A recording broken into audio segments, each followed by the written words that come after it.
Hello, welcome. No fiddling today. I couldn't take the punishment anymore. It was too much. Neighbors were moving away and they were complaining. So today we continue the theme of foods that are difficult to get in the USA, but you can make yourself. And today we're going to make Crunchies, which is honeycomb covered in chocolate. I think you can get them in Canada, but they definitely don't sell it in the US unless you find an English store.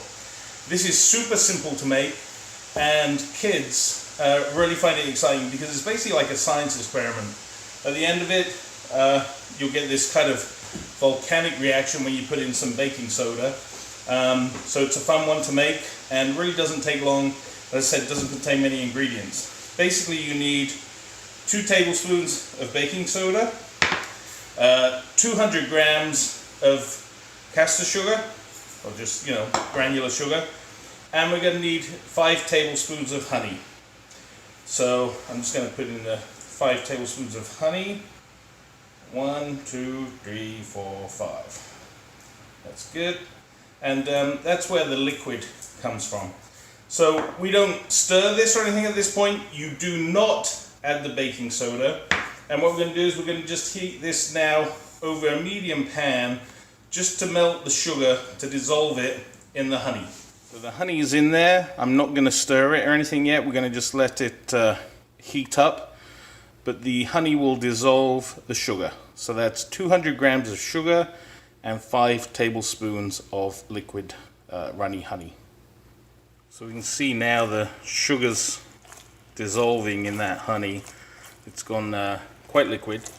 One thing, if you're in the UK, well, one, you can actually buy Crunchies, but you also can use golden syrup instead of honey. That's what most recipes in the UK actually call for. But finding that here is also very difficult.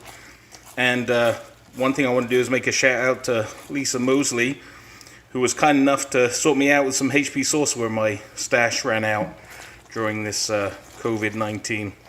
So now that that's kind of dissolved all the sugar, I'm going to increase the temperature just to bring that to a boil.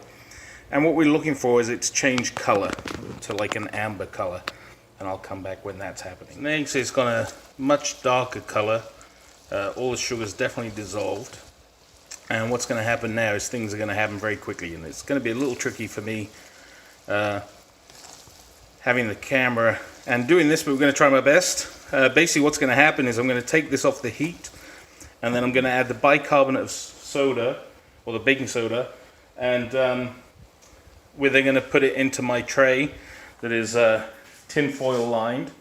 And you'll see as soon as I add this baking powder, things are going to get a little crazy. So let's take this off the heat, bring it over here, and we're now going to add the baking powder. And this is the bit that kids love. So you ready? And this should go, there we go, a little crazy. It's going to expand a lot, so I'm going to stir it, and then I'm just going to tip that in my pan. So were you expecting it to fill that pan? That's how much it expands when you add that baking soda, or baking powder. So we'll be back in about 35-40 minutes to cut it after it's cooled down. So I've tipped the Crunchie out of the pan. It's very fragile. You can also see it's quite dark. I probably wasted too much time doing the video versus removing it from the pan. What I've done is I've got some Cadbury's dairy milk. This is not the same as UK dairy milk, but it's the closest thing you can get here. And they do sell it in regular supermarkets and shops. And I've melted that in the microwave for about 2 minutes. So it's now liquid chocolate. And what I'm going to do is just try and cut some small pieces of this, which probably won't work, but we'll try. It tends to shatter. Yep, like that. So we just want to get some bite-sized chunks anyway. Okay, and then what we do is we're going to take one, dip it in the chocolate, make sure it's all covered, all the edges and sides, and then just put that on a piece of greaseproof paper. And we can do that with all the pieces. And that is how you make a Crunchie. As I said, what I would do is remove it from the heat when it's a little paler. Is the thing to do. Anyway, thanks for watching and stay well.